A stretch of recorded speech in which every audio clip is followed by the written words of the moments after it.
Let's talk about what I think is going to be discussed here this week. First, it's about agentic AI and the movement into the SOC.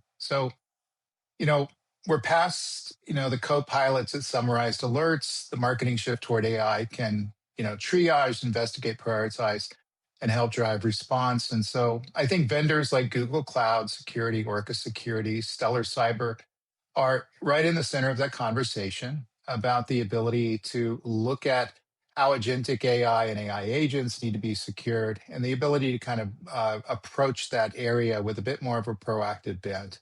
Um, what's occurring now and what occurred in the past with agentic AI is people were all for putting security into these systems. However, we're typically retrofitting many of their existing security models, and they're not taking a proactive stance in terms of how they're reacting to security where they need to take a proactive stance. These AI agents can be pretty dangerous, certainly as people, are building these things and opening up resources and assets that are going to be available to these agents in a read write format.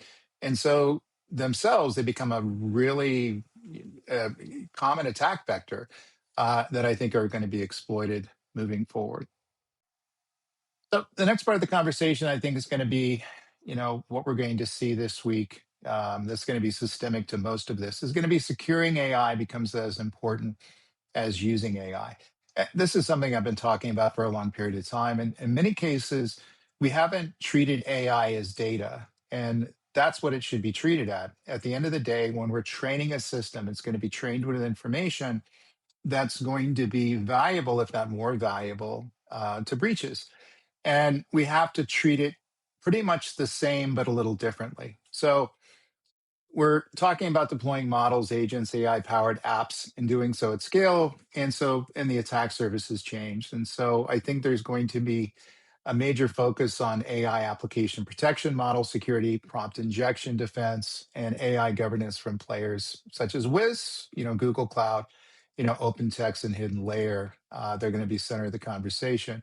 This sounds like something that's common sense. Obviously, securing AI becomes as important as using AI.